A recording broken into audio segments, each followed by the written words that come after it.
And now we continue our focus on legacies and futures with Lynne De Jonghe, whose title is Living Whitehead's Vision, The Adventure of Adult Learning, a process-relational view of lifelong learning.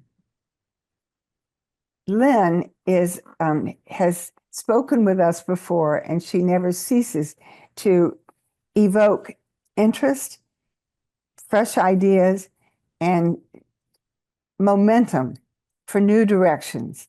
And today her momentum is in adult education.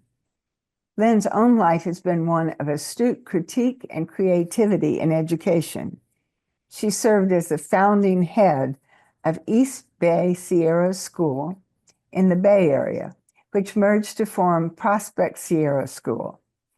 And this became one of the preeminent schools in the San Francisco Bay Area prior to this, and became a model for other schools.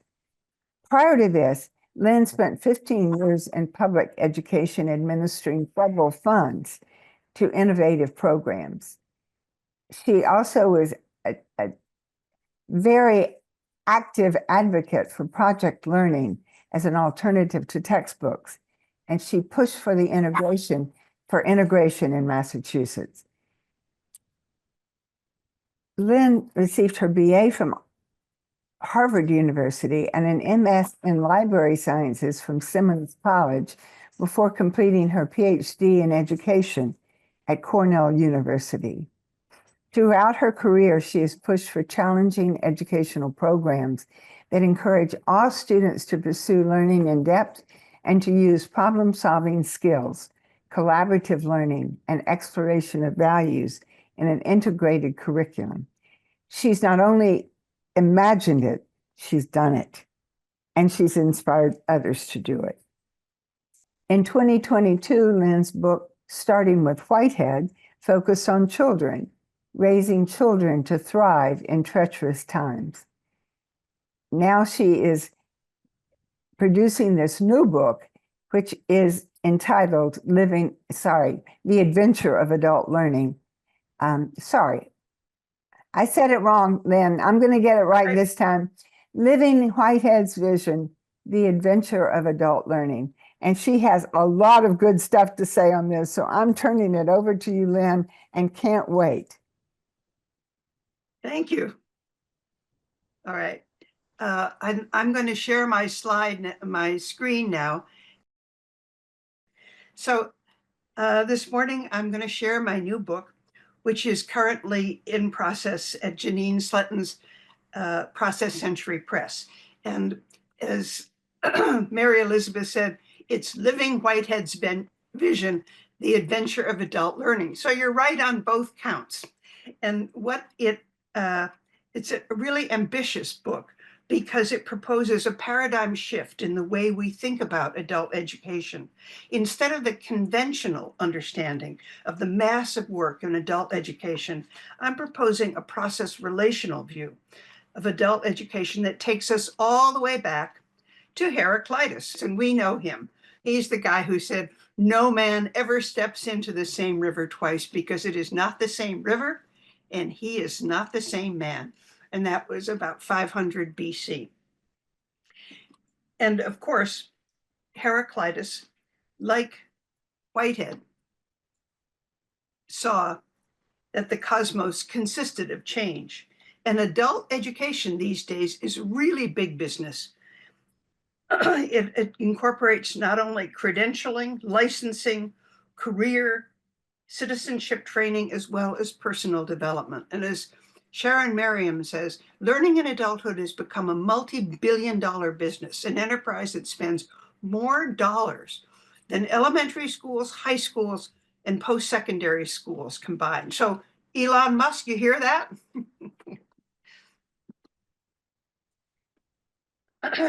And it is big business in educational theory, too. Since the beginning of the field, as we know it in the 1920s, it has grown to encompass at least 6 different branches of study, all in the name of becoming professionalized and scientific. Formal versus informal learning, transformative learning, experiential learning, motivational learning, spiritual growth learning, and learning and aging. And so these have become all these separate fields. Malcolm Knowles began to scientize adult learning by distinguishing what he called androgyny from pedagogy, taking a European term, and creating a science of adult learning. And he concluded that adults have prior experience, are self-directed, they're autonomous, they want learning that is career and life related, they prefer problem-centered learning, and they see the intrinsic value of learning. While not questioning that, I mean, those are good ideas, but does it create a science? And that's a question. And the field has grown so big that Sharon Merriam now says the variety of settings in which adult education occurs, the range of curricula, and the diversity of students have caused the field to become a sprawling, somewhat, some would say, incoherent entity. So my book proposes this alternative view that can begin to make better sense of the sprawling mass. Using Whitehead's vision in a world in constant change, we'll see that the learning process is continuous and relational, that the specifics of learning change with each new context, that learning at all ages is embodied, embedded, inactive, engaging, and extended.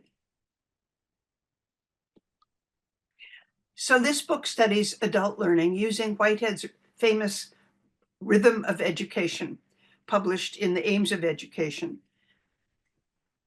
from romance to precision to generalization. And as Whitehead said, education should consist of a continual repetition of such cycles. Each lesson in its minor way should form an eddy cycle, issuing its own subordinate process. So what you've got is this fractal, emerging fractal.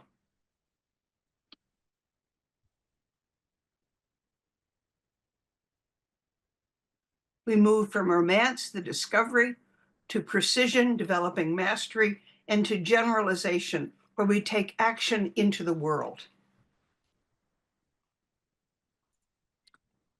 For romance, think discovery. As Whitehead said, romance is the first stage of apprehension. The subject matter has the vividness of novelty.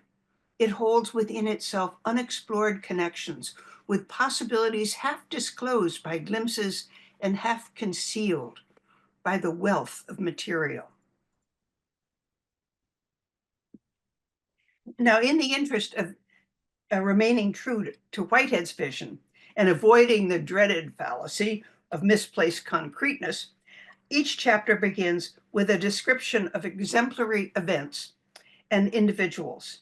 And from these, I developed the theoretical strands related to each theme. So there are exemplars, there are key themes, and then theoretical strands. So the part one on romance looks at the themes of curiosity, of playfulness, of embodied cognition, of the uniqueness of each individual, of cooperation and collegiality, and learning by doing.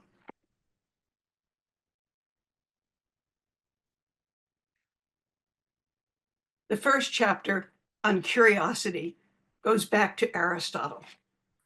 In 345 BC, he was 38 years old. He was newly married. He retreated from his political enemies in Assos to the island of Lesbos. And his Leroy in the, excuse me, in Aristotle, the book Aristotle's Lagoon says, here he could walk along the marshes by the salt pans and see the grebes and ducks and ibises, the herons and stilts, whose anatomies and habits so fascinated him, all the creatures that he knew and loved. His biographer called him these years the honeymoon of his life. He could let his curiosity run free, and his carefully probing investigations led others to call this period the invention of science.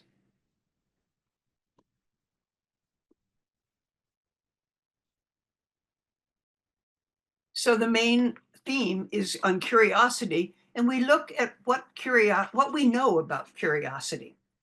It's prior to formal learning, that it drives learning, that it's common to most animals.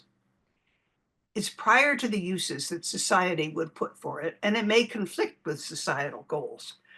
We also know it's pruned during adolescence, and it defies traditional standard taxonomies of learning. And it may have dangerous results because it is prior to the uses of society.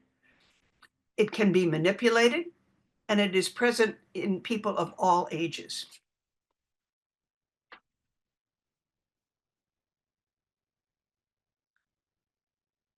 The events of the first exemplar suggest that adult education begins with a romantic thrill of discovery, that it's experienced throughout life, that it's experienced throughout history, that it need not be formal, but that it often is usually social in character.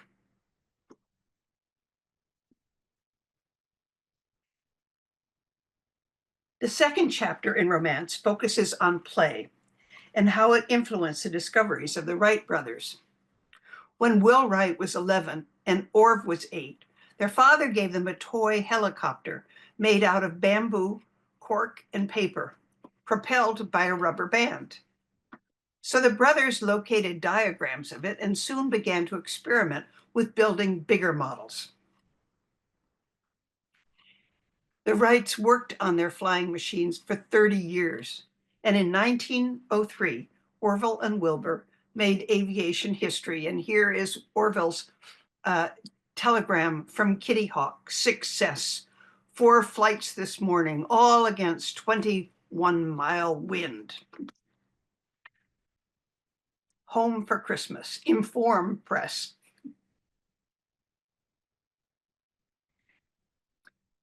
A focus of this chapter is, I say, on play, and play used to be considered irrelevant to serious investigation, but we now know that play is central to it, how it loosens the constraints of normal purposeful activity, how it sparks imagination and inspires creativity, leading to that all-important aha reaction.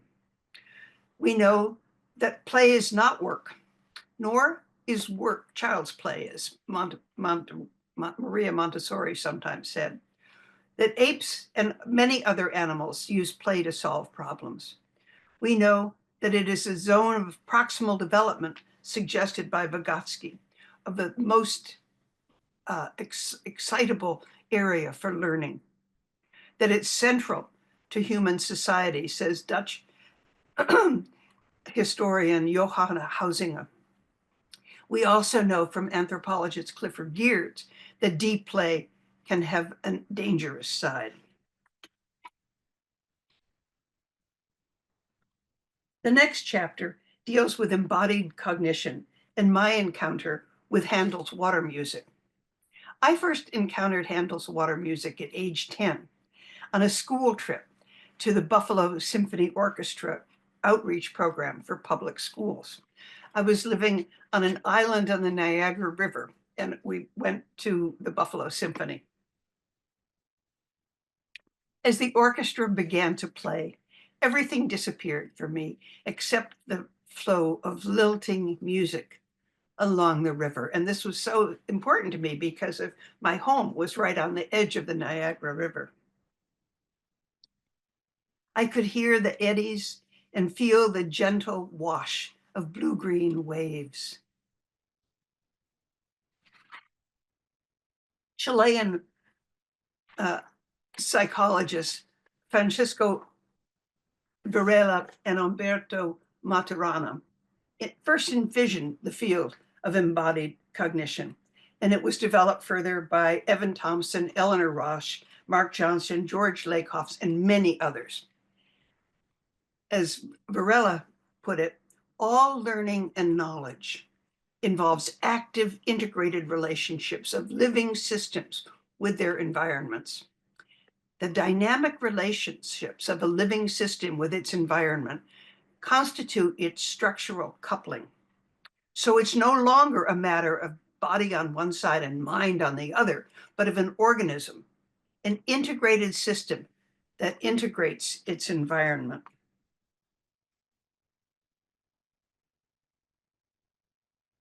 And it was Maturana who coined the term autopoiesis.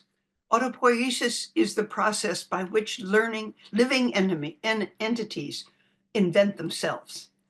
An autopoietic system defines itself, and it's fundamentally different from any artificial system prescribed from the outside. In this sense, an autopoietic system does not have a specifiable behavior because it specifies itself.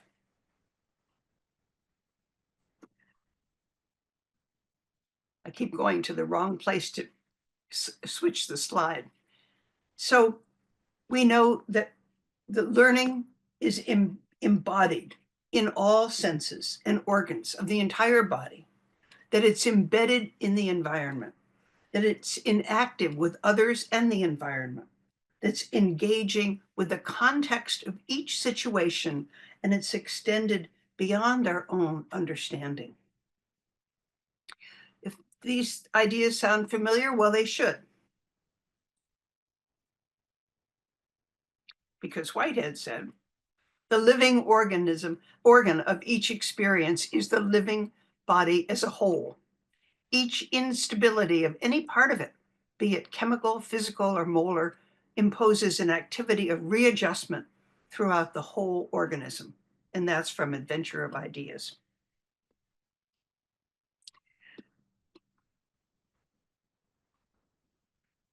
The chapter on the uniqueness of each individual focuses on modernist composer Lou Harrison. Harrison was a musician, a composer, a maker of musical instruments, as well as a poet, a painter, and a calligrapher.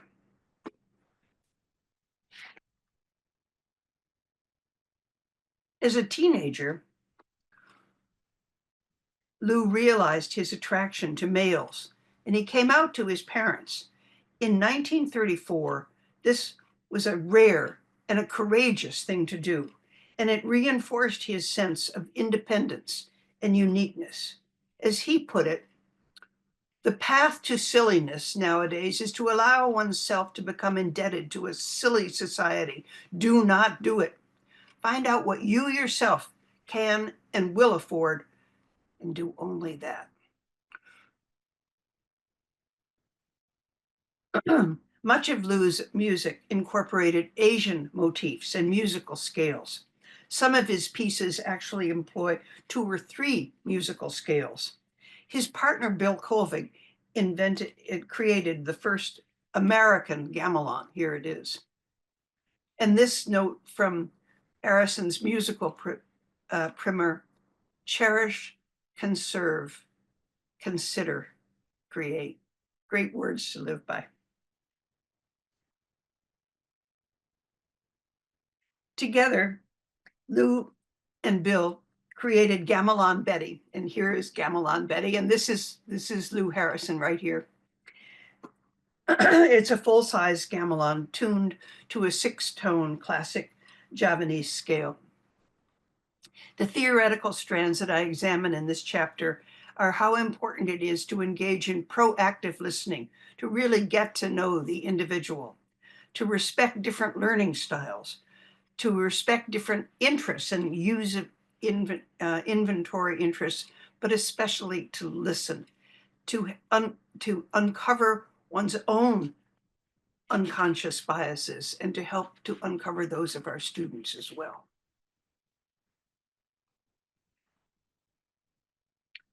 The chapter on cooperation focuses on the creation of the Monterey Bay Aquarium.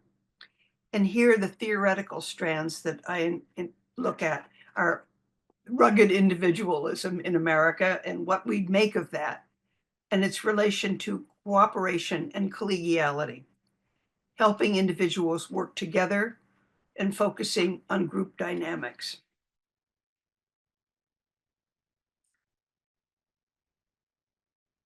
Building the Monterey Bay Aquarium took 14 years. It took an entire family's dedication, the Packard family. It required 27 separate use permits, in addition to about 10 environmental impact studies. Hundreds of planners, biologists, architects, artists, ecologists, and construction workers, and well over $55 million. Last month, Julie Packard stepped down as executive director of the Monterey Bay Aquarium, which she had held for 40 years, but her words still ring with us. She said, after 40 years, the dream that sparked the creation of Monterey Bay Aquarium still stands. We wanted to inspire people to fall in love with ocean life. Next chapter is on learning by doing, and it focuses on Chef Julia Childs. Like many white women born in 1912, she grew up in advantaged surroundings and was expected to live a life of privileged ease. But instead, she chose to explore the world as she found it and to learn from her experiences. So this chapter looks at case-based learning, at problem-based learning, project-based learning. And as you know, that there's an enormous literature on that, which I go into. One of the aspects of learning by doing is that it can take advantage of chance encounters. And the first French chef show was filmed in her kitchen because in Cambridge, actually down the street from where I lived at that point. And because the electricity had gone out at WGBH in Boston. So television crews set up in the living room and their basement, and it worked. So it worked so well that they decided to keep the venue for 14 years. And you can now see Julia Child's kitchen, which has been recreated at the Smithsonian Museum. And her husband, Paul, helped her build this kitchen. And he outlined all these different places, everything on the wall here. When you take it down, you see the outline of where it should go.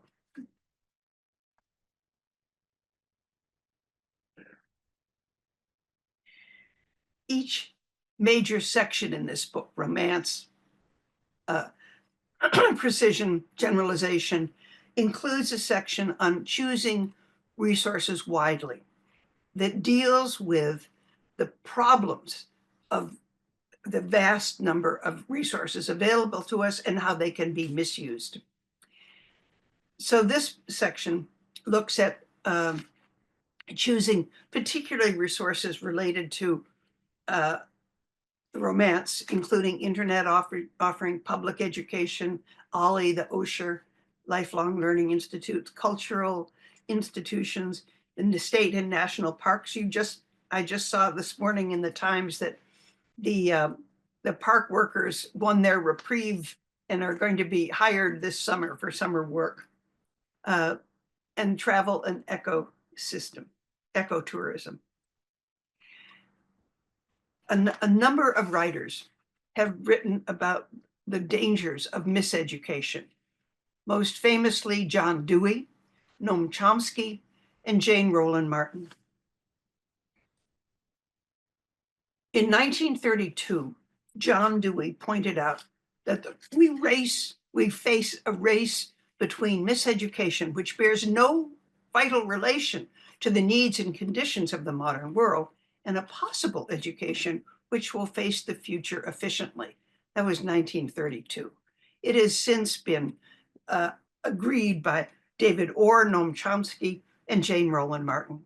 And the dangers that they saw and still see are the power of corporate capital, the power of special interest groups, the power of mass communication, the effect of numbing media and entertainment, the growing sense of selfishness of individuals, the effect of people auto-censoring themselves, and the fact that schools often, in fact, mostly function to further this indoctrination.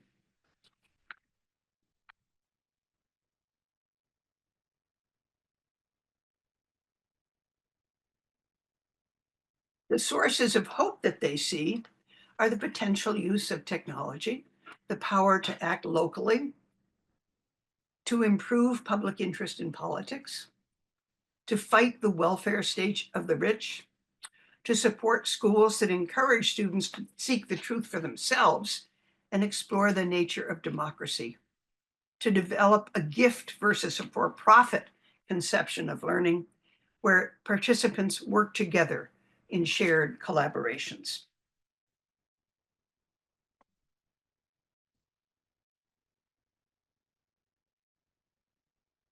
Part 2, precision, is about developing mastery. And in the interest of time, I'm going to flip through this section quickly, just touching on some of the key theoretical issues. I hope that's okay with you.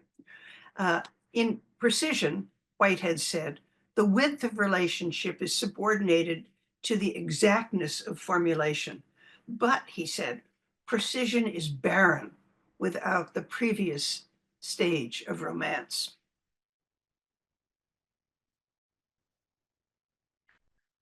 So that part 2 on precision looks at the key themes of what we mean by success, the nature of mastery, learning in depth, problem solving and creativity, facing challenge and conflict as opportunities, and thinking critically. So I'll jump quickly to the theoretical strands and tell you who the exemplars are.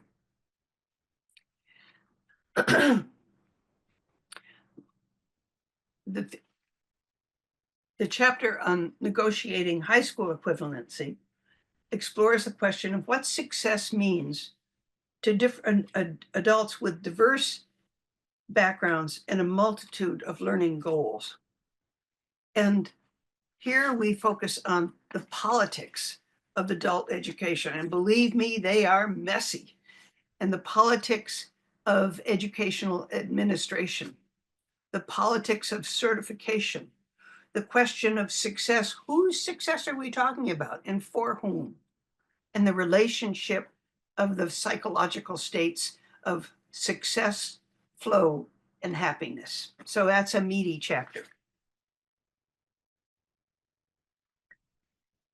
The chapter profiling the career of Alma Thomas's art examines a different route to mastery for achieving adult goals. Alma Thomas was over 80 years old, she was 80 years old when she had her first solo show at the Whitney Museum. And when she had that show, she said, wow, things have really changed. For years, the only way I could get into an art museum was through the back door with a mop and a bucket. That's a direct quote from her. So this chapter looks at achieving mastery, at the relationship between awareness and mastery. And here we look at the work of the Dreyfus brothers, Hubert and Stuart, the information and mastery, how you get to mastery, how you relate practice, feedback, and motivation in getting to mastery, and what happens in the classroom.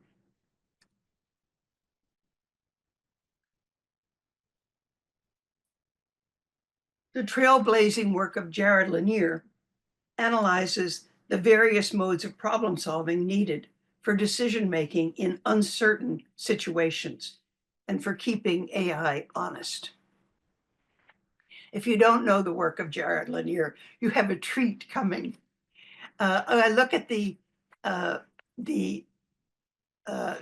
theoretical strands of how we encounter dilemmas, the various ways of problem solving, the relationship between creativity, collaboration, and problem solving, and the importance of problem finding, dealing with uncertain situations, what we call wicked problems that are called VUCA: volatility, uncertainty, complexity, and ambiguity. The relationship of virtual reality and AI. And you may know that Jared Lanier coined the term, created virtual reality, and he developed the field. And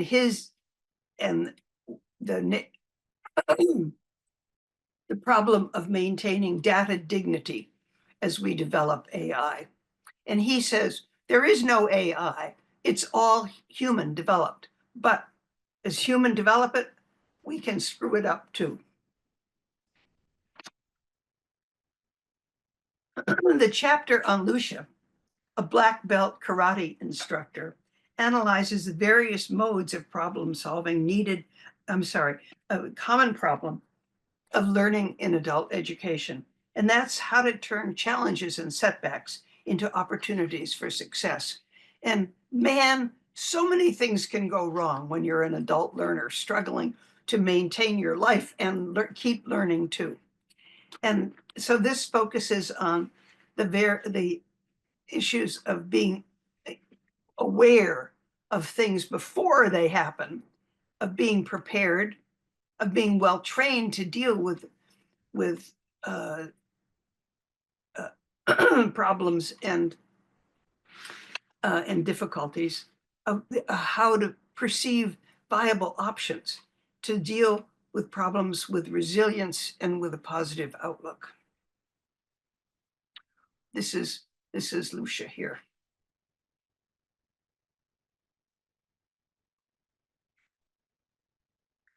The chapter on critical thinking shows the pioneer work of Mary Parker Follett, when I'm sure most of you know her work, and how it opened new values for solving difficult problems.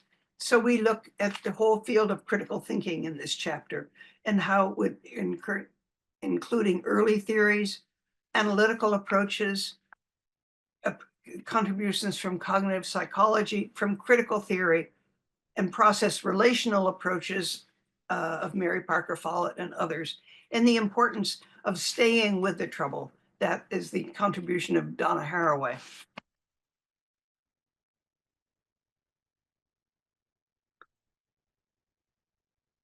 The chapter on using resources widely in precision deals with the tricky relationships of politics and profit in adult education. As one teacher said, keeping politics out of the classroom is like keeping the water out of rain. So here we look at the politics of accreditation, and boy, are they messy. Whoa! The politics of administration, the politics of public versus private institutions. And Celeste earlier in the introduction mentioned some of those machinations. The politics of profit versus nonprofit, and particularly and often involved in this is predatory versus professional education. And so I offer some cautions that the buyer should beware, things they should think about before investigating in new modes of learning to develop their precision. What if I shift my goals? How will I be charged? When? Will they change it on me? What if my finances change? What if I come to disagree with the philosophy or the teaching? Who makes the academic policy anyway? It matters a tremendous amount whether this is a profit or a nonprofit organization. And how experienced are the teachers? Who, in some organizations, teachers make educational policy. In other organizations, a board of financial advisors makes policy without really knowing much about the education. Generalization takes learning into the world. And this is, in our last meeting, recently, we talked about how important it is to get into the world with one's learning, not to just stop as one with one's thinking. In this phase, learning is inactive. Again, in the interest of time, I'm going to flip through this section, just touching on major theoretical issues. Whitehead said, generalization is the stage of shedding details in favor of active applications of principles. The details then retreat into subconscious habits.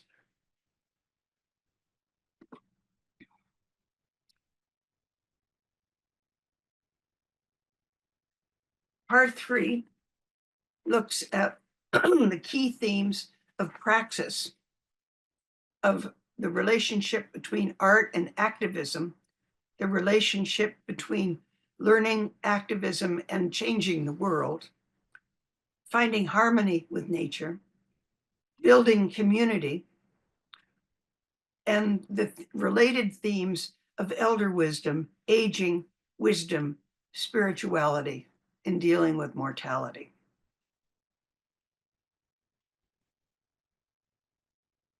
The chapter on praxis looks at the astounding work of Paul Farmer and his organization, Partners in Health.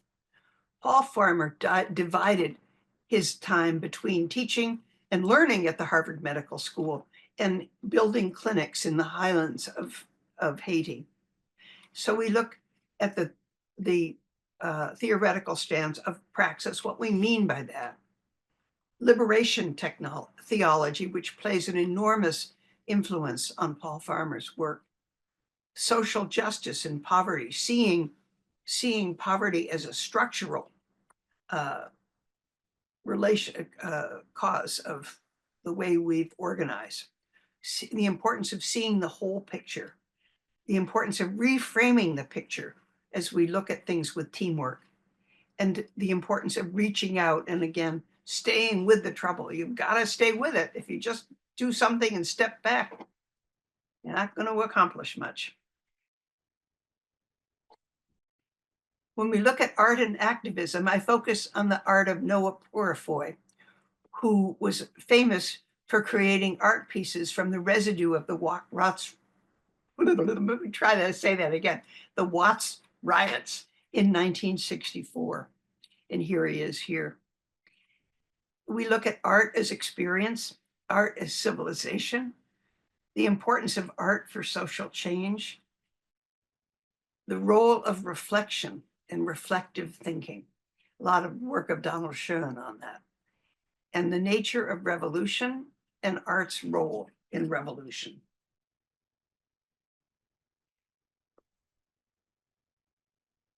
Noah Purifoy once said about art, West Coast Black art stands in direct opposition to art for art's sake. It insists that if art is not for the sake of something, then it isn't art. That's a little something to chew on, isn't it? Many of us know the work of James Lawson, who died just recently. He was a leading strategist for the civil rights movement. In his work in the Nashville lunch counter sit-ins. And we look at the theoretical strands of adult learning and social action, adventure, and protest, and the whole philosophy and strategy of nonviolent protest. And we see how carefully Lawson developed his work with his protesters, how it was important for them to understand that they could not react in anger. And he said many of them wanted to be angry. They said, shouldn't we stand up? And he said, no, you can't do that. And he trained them and trained them and trained them. And if we had used the same careful work of Lawson in other recent protests, we probably would have been far more successful.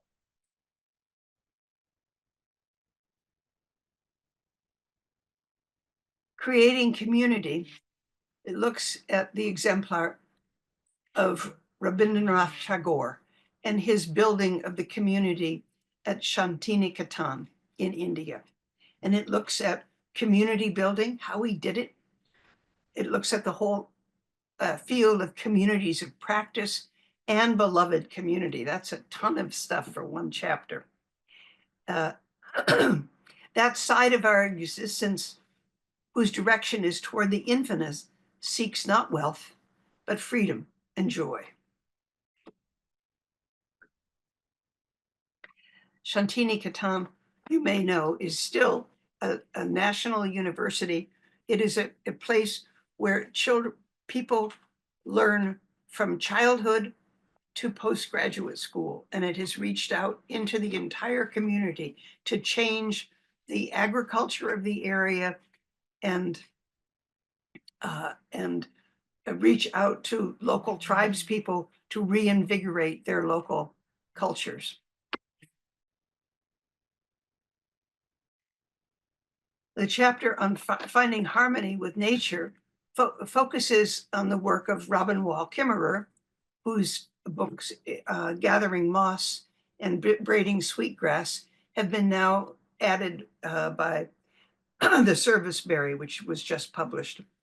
It also looks at the whole role of ecological understanding, which really began with the Club of Rome's famous manifesto in 1972, The Limits of Growth. And so it looks at the work of David Orr, Bill McKibben, David Corton, and of course, our beloved John Cobb.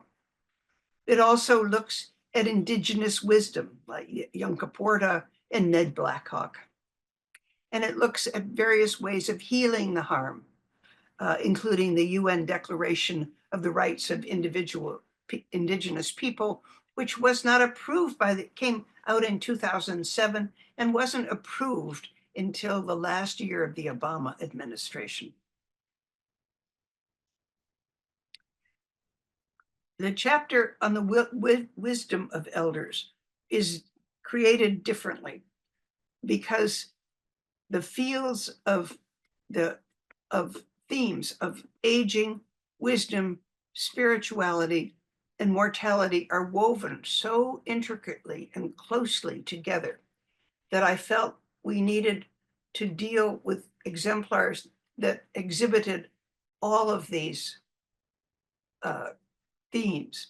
So I looked at Jimmy Carter, who said, when the waters rise, so do our better angels, our collective compassion, generosity, and unity.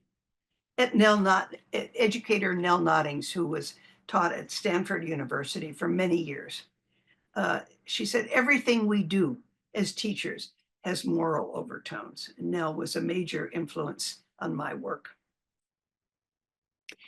At biologist Ursula Goodenough, who's perhaps better known as her work for the sacred qualities of nature, who says, reverence is the sense that there's something larger than the self, larger even than the human, to which one accords respect and awe and assent.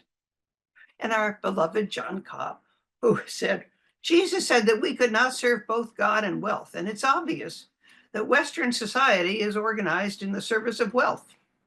That's telling us, John. So the wisdom of elders looks at the older learner, what we know about aging, and there are a ton of sources on this, that it's underrated by many adult education courses, that it can cultivate a sense of self-acceptance. It can help us find a deeper view of our own life story, and it can help us reclaim our creativity and exploration of its joys. On wisdom, again, a ton of research. Most recent and very helpful is a book by Sternberg and Gluck, and published a couple of years ago, 2022. And they looked at the whole field and found 4 major characteristics of developing wisdom: curiosity, openness to new ideas and experience, willingness to question further, and understanding and avoiding cognitive bias. And again, ton of data on all of these. But the thing that they found interesting is that the one thing that comes across in all these studies of wisdom is the openness to new ideas and experience.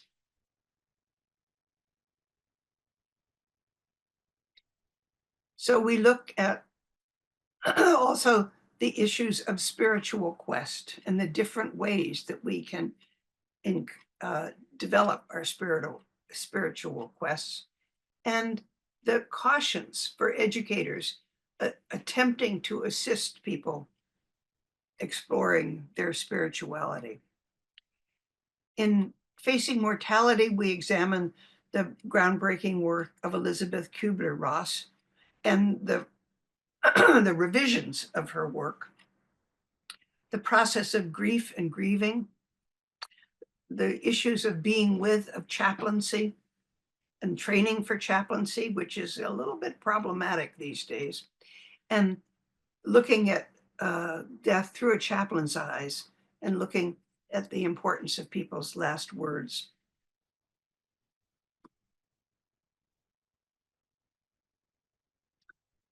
In choosing resources wisely for generalization, I look at the general issue of building learning communities in a polarized age. And there are 4 major goals that we should have. And there's a lot of good information on each one.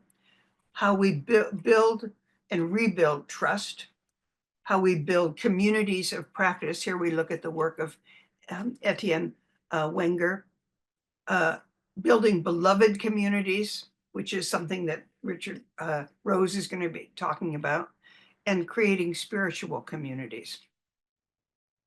Now I'm going to skip ahead for a few slides and go straight to the conclusion, but I'll just give you a peek as we go, okay? So rebuilding trust, moving from power over to power with, to create islands of decency which become the seeds of a better, more humane society. There are a whole lot of topics there. To create communities of practice. There's a whole section on that, and the work of Etienne Wenger. And rules for creating communities of practice that work. And including that is preventing narcissistic leadership. Building beloved communities. How you can build beloved communities that have the qualities that allow them to survive. Creating spiritual communities that focus on individual spiritual exploration and that are non-manipulative and non-controlling, because there can be a problem. And I give some dangerous examples, but there are some wonderful. My favorite is the Green Gulch Zen Center in Mill Valley. So moving on to the conclusion, I see 7 major themes that should emerge in this new way of looking at adult education. The first is the importance of collegiality and sharing. The second is the importance of recognizing and supporting interconnected relationships. The third has to do with the timing of adult learning. So much depends in our adult lives depends on the specifics of our lives, and we need to be supported in moving in and moving out.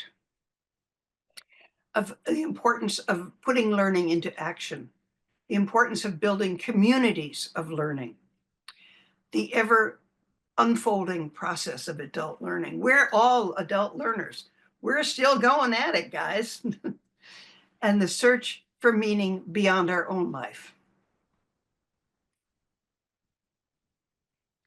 And I say the winners are the big takeaways that I see that are really hopeful are public institutions, public libraries, community colleges are amazing resources, particularly when they're well supported and they're connected to state college systems. California, for example, we know has, if you complete 2 years at a community college, you can automatically be accepted in the state college. The Citrus Community College here in Southern California allows you to take a course at its institution and any other community college as well. So they're wonderful resources. State and national parks, just fantastic. We learned so much. Wikipedia, what would we do without Wikipedia right now? My God, we all go there first, and hopefully we don't stop there. We keep on going. And then Zoom learning groups. So many of us continue our adult learning through our learning groups. And Ellen and I share a poetry group, for example, and it's one of the major resources for us. So I look at key tasks for adult educators. If we want to do it right, we should meet individuals where they are. John McFadden, you're absolutely right. Take the individual and look at it. Look at him or her or them. Encourage re-entry at every point. Expand the time scale for learning. Some programs say they collect evidence on the effectiveness of learning after 3 years. Baloney. You have to look further. We need to dismantle silos and silo thinking. We need to reach out to other ways of knowing, indigenous ways of knowing,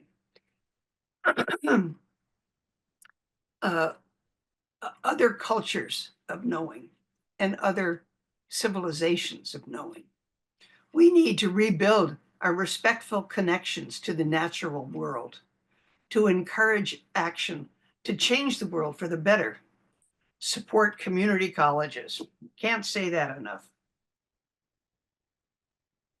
To build communities of caring and practice, to learn to adapt and help others learn to adapt.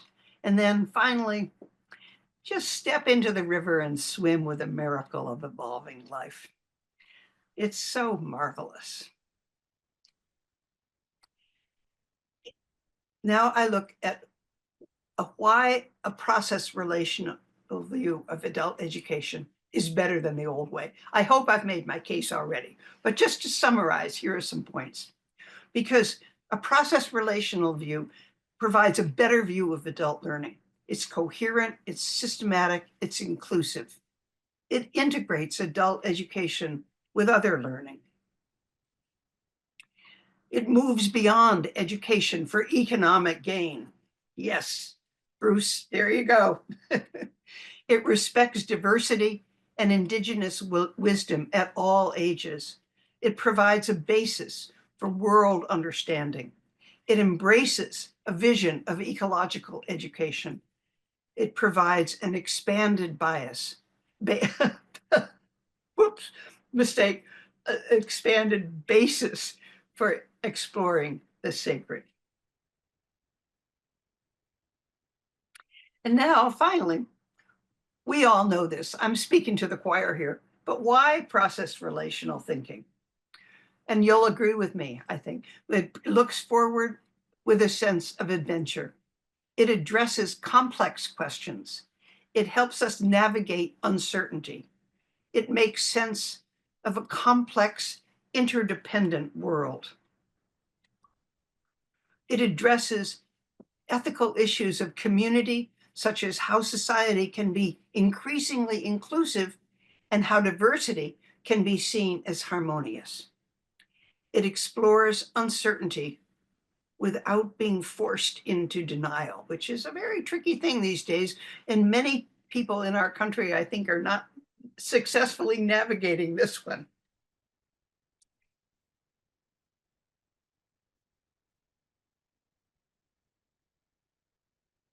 It provides grounds for addressing climate change.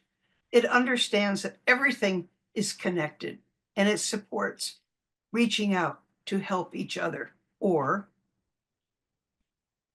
in the words of Gandhi, to be the change that we wish to be, to explore uncertainty, to reach out to help each other. So that's it, folks. Thank you for your collaboration. Lynn, you've been wonderful. Thank you so very much. And thanks.